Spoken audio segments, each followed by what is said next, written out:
100%.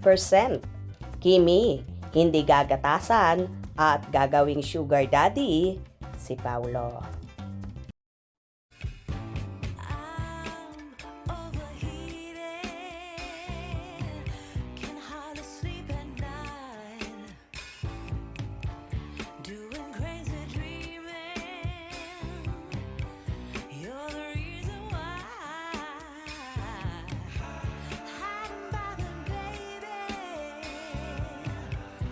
Walang duda na hindi gagastos ng kahit piso si Kim Chiu sa piling ni Paulo Abilino kapag officially ay sila na ang magjowa.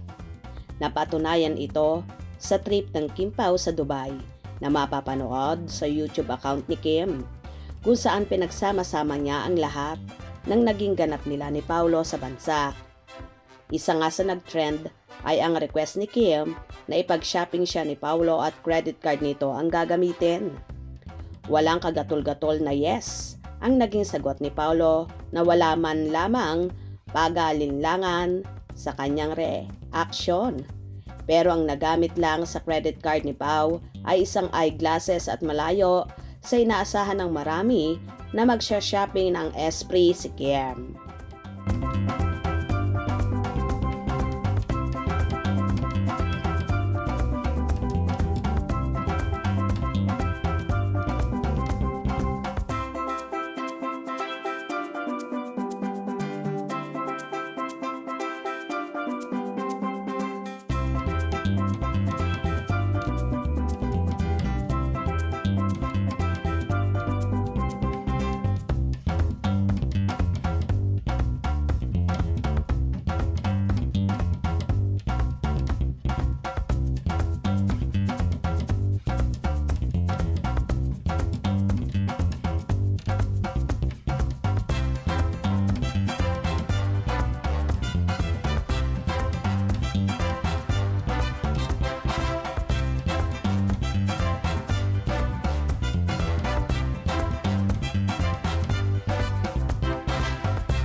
Isa rin sa napatunayan sa trip na ito na hindi gagawing sugar daddy ni Kim si Paulo dahil isang item lang ang nilibre sa kanya ng huli.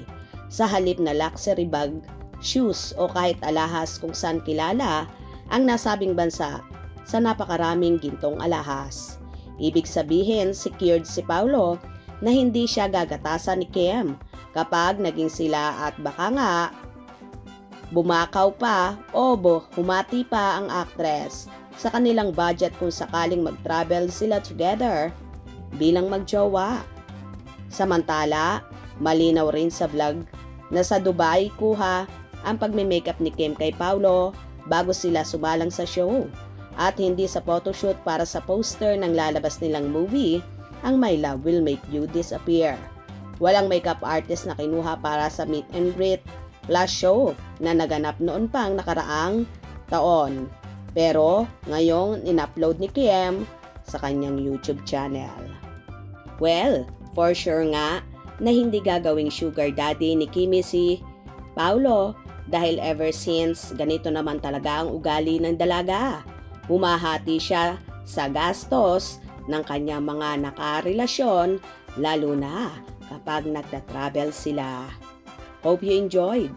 Please subscribe for more info.